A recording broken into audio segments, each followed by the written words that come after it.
अऊज़ु बिल्लाहि मिनश्शैतानिर्रजीम बिस्मिल्लाहिर्रहमानिर्रहीम व बिही नस्तईन व हुवल मुईन। हमारी आपके साथ गुफ्तगू हज़रत सैयदुल औसिया अमीरुल मोमिनीन अली इब्न अबी तालिब अलैहि आलाफ व तहियत व सना के फ़ैसलों के बारे में जारी है। आज जो फ़ैसला मैं आपकी खिदमत में पेश करना चाह रहा हूँ उसका उन्वान है बैतुल माल की अहमियत।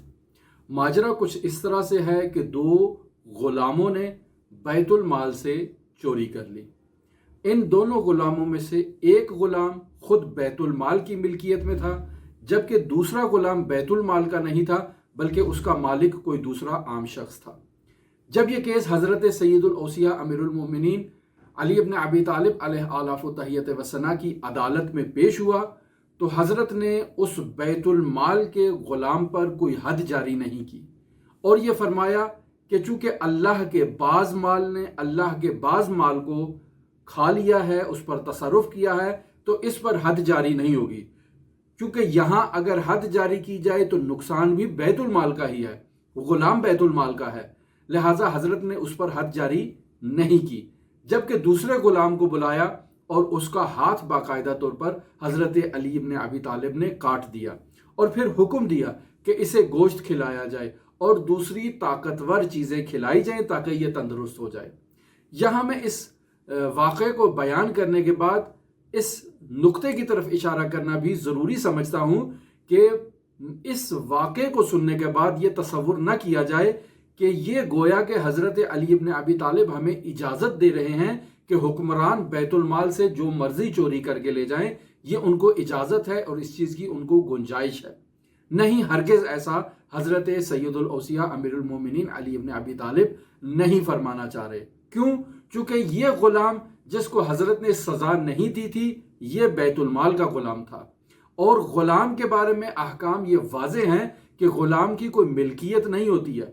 वो जो कमाएगा, जो प्रॉपर्टी बनाएगा, जो अमवाल भी जमा करेगा, वो सब के सब उसके मालिक और उसके आका के होंगे। ये ग़ुलाम चूँकि बैतुल माल का ग़ुलाम है, अगर ये कोई प्रॉपर्टी बनाता भी है तो वो बैतुल माल ही की मिल्कियत होगी, किसी दूसरे या तीसरे के नहीं होगी। हत्ता इस ग़ुलाम की अपनी ज़ाती प्रॉपर्टी भी नहीं होगी, बैतुल माल का वो हिस्सा होगा। और अगर ये शख्स बैतुल माल को या किसी दूसरे को नुकसान पहुंचाता है तो उस नुकसान का खमियाजा भी बैतुल माल को ही भुगतना पड़ेगा।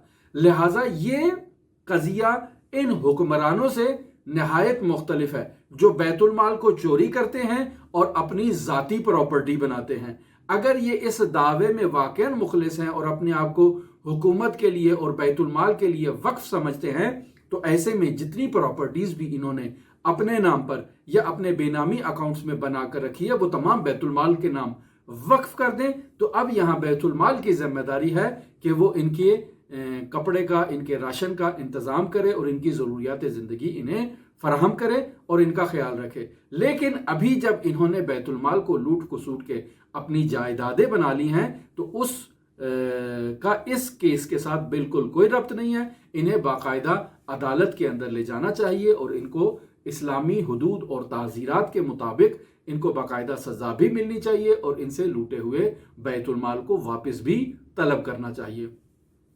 हमारी आपके साथ गुफ्तगू हज़रत सैयदुल औसिया अमीरुल मोमिनीन अली इब्न अबी तालिब अलैहि आलाफ व तहियत व सना के फ़ैसलों के बारे में जारी है। अगर आप इन फ़ैसलों को सुनने में दिलचस्पी रखते हैं तो हमारे साथ रहिएगा। अल्लाहुम्मा सल्ली अला मुहम्मद व आलि मुहम्मद व अज्जिल फ़रज क़ाइम आल मुहम्मद।